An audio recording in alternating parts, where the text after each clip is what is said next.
भगवान शिव के 3 पैरों वाले भक्त ऋषि, जिनके हट से प्रकट हुए अर्धनारीश्वर भगवान महादेव।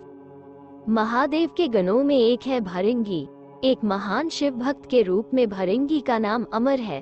कहते हैं जहाँ शिव होंगे वहाँ गणेश, नंदी, श्रृंगी, भृंगी, वीरभद्र का वास स्वयं ही होगा। शिव शिवा के साथ उनके ये गण अवश्य चलते हैं। इनमें से सभी प्रमुख गणों के बारे में तो कहानियां प्रचलित हैं। जैसे दक्ष यज्ञ ध्वंस के लिए वीरभद्र उत्पन्न हुए, माँ पार्वती ने श्री गणेश को उत्पन्न किया। नंदी तो शिव के वाहन हैं जो धर्म के अवतार हैं। शिलाद मुनि के पुत्र के रूप में जन्म लेकर शिव जी के वाहन बने नंदी। आपने ये सब कथाएं खूब सुनी होंगी, पर क्या प्रमुख शिवगण भृंगी की कथा सुनी है? भृंगी की खास बात यह है कि उनके 3 पैर हैं। शिव विवाह के लिए चली बारात में उनका जिक्र मिलता है, बिनु पद होए कोई, बहुपद बाहु। यानी शिवगणों में कई बिना पैरों के थे और किसी के पास कई पैर थे। ये पद तुलसीदास जी ने भृंगी के लिए ही लिखा है। भृंगी के 3 पैर कैसे हुए? इसके पीछे एक कथा है जो हमें बताती है कि उमा शंकर के बीच का प्रेम कितना गहरा है। ये दोनों वस्तुतः एक ही है। दरअसल भृंगी की एक अनुचित जिद ही वजह से सदाशिव और जगदम्बा को अर्धनारीश्वर रूप धारण करना पड़ा। भृंगी महान शिव भक्त थे। सदाशिव के चरणों में उनकी अत्यधिक प्रीति थी। उन्होंने स्वप्न में भी शिव के अतिरिक्त किसी का ध्यान नहीं किया था। यहाँ तक कि वो जगजननी माँ पार्वती को भी सदाशिव से अलग मानते थे। शिव से चरणम केवलम के भाव में हमेशा रहते थे। उनकी बुद्धि यह स्वीकार ही नहीं करती थी कि शिव और पार्वती में कोई भेद नहीं है। एक बार सदाशिव के परम भक्त श्रृंगी ऋषि कैलाश पर अपने आराध्य की परिक्रमा करने पहुँचे। सदैव की तरह महादेव के बाईं जंघा पर आदिशक्ति जगदम्बा विराजमान थी। महादेव समाधि में थे और जगदम्बा चैतन्य थी। जगदम्बा के नेत्र खुले थे। भृंगी तो आए थे शिवजी की परिक्रमा करने। शिवजी तो ध्यानमग्न थे। शिव प्रेम में भृंगी मतवाले हो रहे थे। वो सिर्फ शिवजी की परिक्रमा करना चाहते थे क्योंकि ब्रह्मचर्य की उनकी परिभाषा अलग थी। पर क्या करें, पार्वती जी तो शिवजी के वामांग में विराजमान है। भृंगी अपना उतावनापन रोक ही नहीं पाए। साहस इतना बढ़ गया कि उन्होंने जगदम्बा से अनुरोध कर दिया कि वो शिवजी से अलग होकर बैठे ताकि मैं शिवजी की परिक्रमा कर सकूं। जगदम्बा समझ गई कि यह है तो तपस्वी, लेकिन इसे ज्ञान नहीं हुआ है। अभी यह अधूरा ज्ञान का है, इसलिए उन्होंने भृंगी की बात को अनसुना किया। भृंगी तो हठ में थे, कुछ भी सुनने समझने को तैयार ही नहीं। फिर से पार्वती जी से कहा कि आप कुछ देर के लिए हट जाएं, मैं परिक्रमा कर लूं। माँ पार्वती ने इस पर आपत्ति जताई और कहा कि अनुचित बात बंद करो। जगदम्बा महादेव की शक्ति है, वो सदाशिव से पृथक होने को कैसे तैयार होती?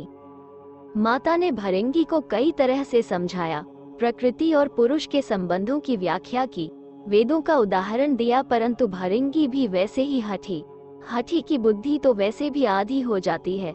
माता द्वारा दिए ज्ञान उपदेश उनके विवेक में उतरे ही नहीं। उनकी बुद्धि सृष्टि के इस रहस्य को समझने के लिए तैयार ही नहीं हुई। उन्होंने सिर्फ शिव की परिक्रमा करने की ठान रखी थी। माता ने सोचा इस अज्ञानी को कुछ भी समझाने का लाभ नहीं, इसे अनदेखा ही कर देना चाहिए। माता शिवजी से अलग न हुई। भृंगी ने भी हठ ही पाल रखा था। अपने मन की करने के लिए एक योजना बना ली। भृंगी ने सर्प का रूप धारण किया और शिवजी की परिक्रमा करने लगे। सरकते हुए वह जगदम्बा और महादेव के बीच से निकलने का यत्न करने लगे। उनकी इस धृष्टता का परिणाम हुआ कि शिवजी की समाधि भंग हो गई। उन्होंने समझ लिया कि मूर्ख जगदम्बा को मेरे वाम अंग पर देखकर विचलित है, वह दोनों में भेद कर रहा है। इसे सांकेतिक रूप से समझाने के लिए शिवजी ने तत्काल अर्धनारीश्वर स्वरूप धारण कर लिया। जगदम्बा अब उन्हीं में विलीन हो गई थी। शिवजी दाहिने भाग से पुरुष रूप में और बाएं भाग से स्त्री रूप में दिखने लगे। अब तो भृंगी की योजना पर पानी फिरने लगा। हठी का हठ तो भगवान से भी ऊपर जाने लगता है। भृंगी ने इतने पर भी हिम्मत नहीं हारी। उन्हें तो बस शिवजी की ही परिक्रमा करनी थी। अपनी जिद पूरी करने के लिए एक और मूर्खतापूर्ण प्रयास किया। अब भृंगी ने चूहे का रूप धारण कर लिया।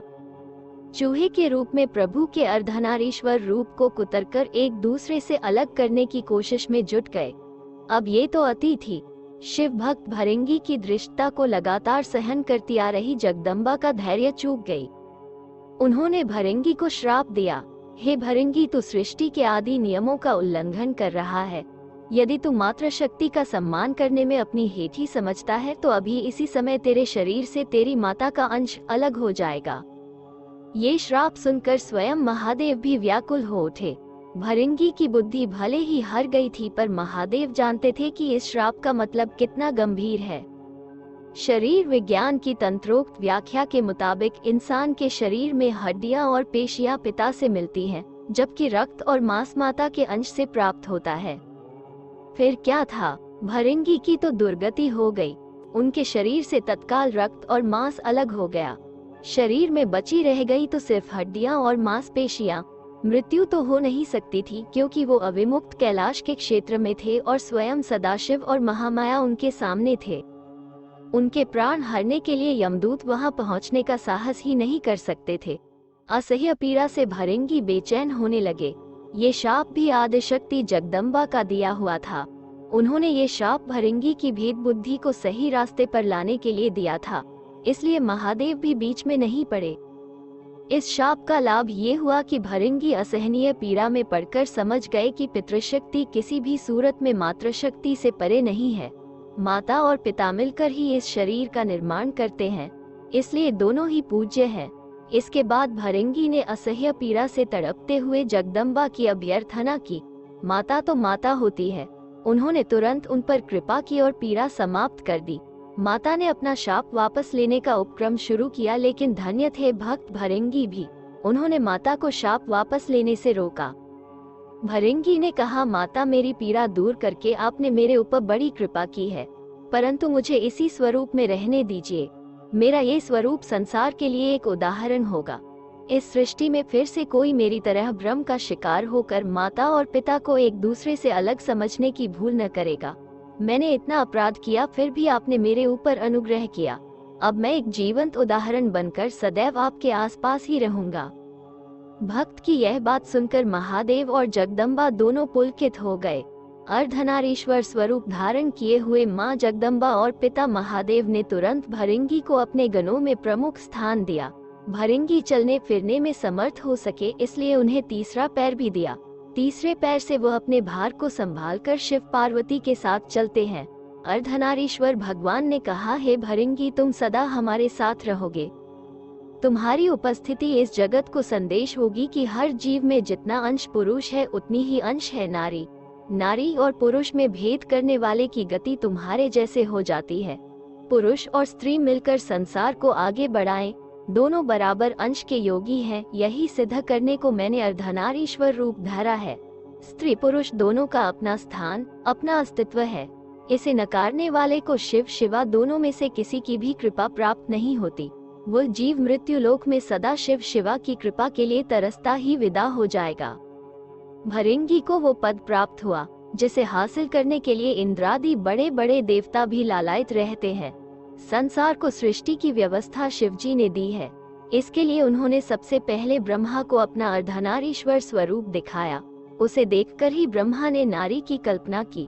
नारी और पुरुष के सहयोग से सृष्टि रचना की व्यवस्था दी, अर्थात नर नारी मिलकर सूक्ष्म ब्रह्मा की तरह सृष्टिकर्ता हो जाते हैं।